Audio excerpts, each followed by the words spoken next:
కేంద్రంగా మారిన సంఘాలన్నీ ఈనాడు మూతబడ్డాయి, విచ్ఛిన్నమైపోయాయి. డబ్బు కేంద్రంగా అయిపోయిన సంఘాలన్నీ ఈనాడు మూతబడ్డాయి. కొన్ని విచ్ఛిన్నమైనాయి, కొన్ని ఏమో కొట్లాటల్లో నడుస్తున్నాయి.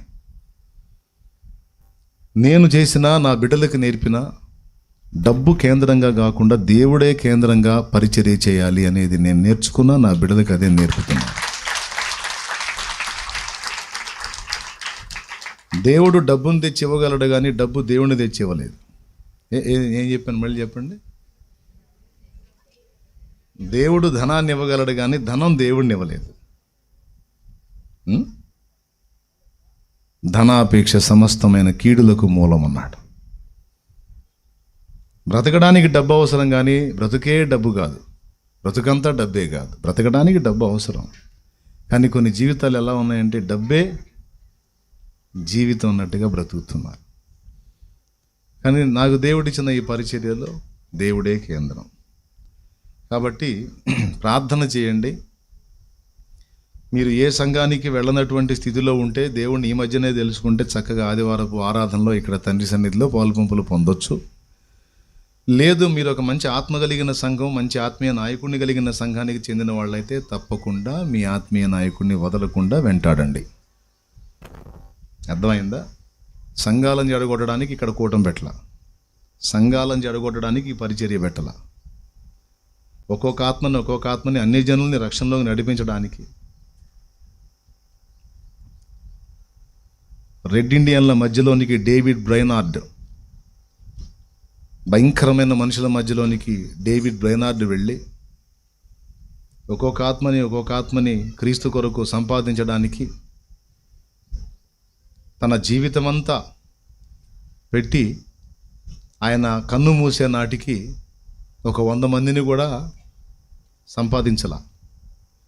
కానీ ఆ 100 మంది కూడా లేని ఆ సంఘాన్ని, ఆ చిన్నపాటి పరిచర్యను కట్టడానికి ఆయన పడ్డ బాధలో ఒక డైరీ రాస్తే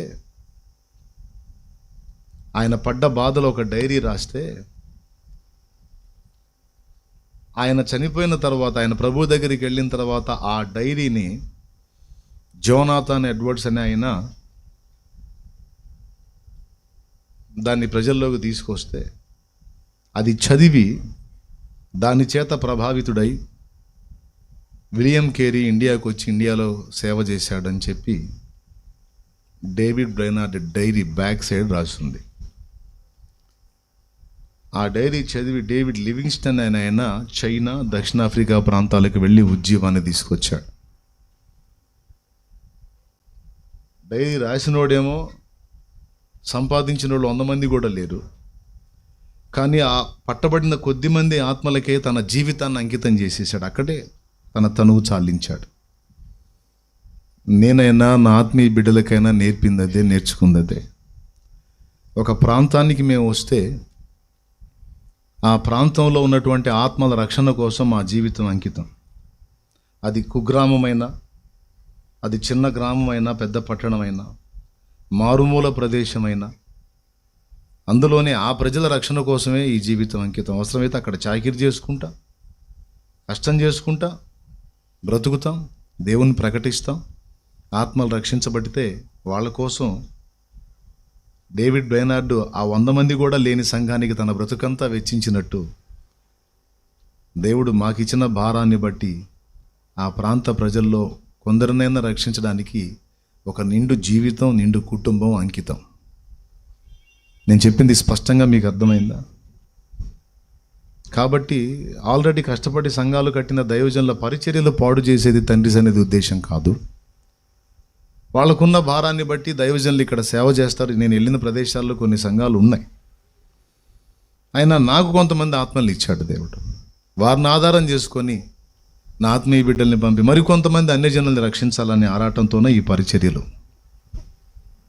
ఇది పరిచర్యలు వెనుకున్న ఉద్దేశం, దర్శనం, భారం. ఆల్రెడీ ఇతరులు కష్టపడి సంపాదించిన ఆత్మల్ని మనం పోగేసుకొని ఇతరులకు చెందినవి నావని అతిశయపడితే మనుషులు ఒప్పుకుంటారేమో, కానీ దేవుడు తప్పుపడతాడు. కాబట్టి ఈ సంగతి దైవజనులకు కూడా అర్థం కావాలి. అందరికీ చెప్తున్నాను నేను, యథార్థంగా మా హృదయం ఇది. కనుక మీరు వేరే సంఘాలకు చెందుంటే తప్పకుండా మీ సంఘాల్లో ఆత్మీయ నాయకుల్ని చక్కగా వెంబడించండి, నో ప్రాబ్లం. లేదన్నా నేను ఎక్కడికి వెళ్ళని స్థితిలో ఉన్నాను, నేను తండ్రి సన్నిధికి చెందిన బిడ్డని, చెందినవాడిని అంటే మోస్ట్ వెల్కమ్, కలవండి. ఆదివారం ఆరాధనలో చక్కగా పాలుపంపులు పొందండి. ఆమేన్. లేదు మీకు మంచి నమ్మకమైన ఆత్మీయ దైవజనులు ఉన్నారా, చక్కగా వెంబడించండి. ఎందుకంటే వాళ్ళు మీకోసం వచ్చారు, మీకోసం కష్టపడ్డారు, మీకోసం అంకితం అయ్యారు. వాళ్ళకి హ్యాండ్ ఇవ్వకండి. Okay, right. ఎందుకంటే వాళ్ళు నా సహోదరులు, వాళ్ళు నేను అందరం కలిసి యుద్ధం చేస్తున్నాం. సాతానుతో యుద్ధం చేస్తున్నాం. దేవుని రాజ్య నిర్మాణంలో నేను నా సహోదరులు జత పనివారం. కాబట్టి వాళ్ళు ఆత్మల్ని సంపాదించిన, నేను ఆత్మల్ని సంపాదించిన, నా బిడ్డలు సంపాదించిన, అందరం కలిసి యేసయ్య తోటలో పనివాళ్ళం. ఆత్మలు సంఘము యేసయ్యది, సేవకులంగా మేమంతా పనివారం. ఓకేనా? దుర్బోధ చేసే సంఘంలో ఉండొద్దు, అది మాత్రం చెప్తున్నా. తప్పుడు బోధ చేసే సంఘంలో ఉండొద్దు. అలాగే పేరుకే కాపరి కానీ గొర్రెలే కాపరిని శాసించే సంఘంలో కూడా కష్టమే.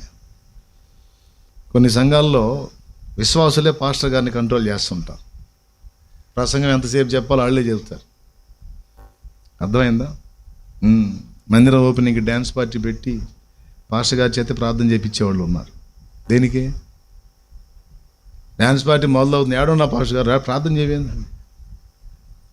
ప్రభువా నీ బిడ్డలు నాట్యం ఆడబోతుందన్న, నా కాళ్ళు లేడి కాళ్ళ వల్లే ఆయన చేసి ఉన్నాడు అన్నట్లుగా బిడ్డల కాళ్ళు లేడి కాళ్ళ వల్లే చేసి బాగా ఎగరటానికి శక్తిని. ఇట్లాంటి దిక్కుమాలిన పరిస్థితులు కూడా ఉన్నాయని మీకు తెలుసా? ఉంటాయి.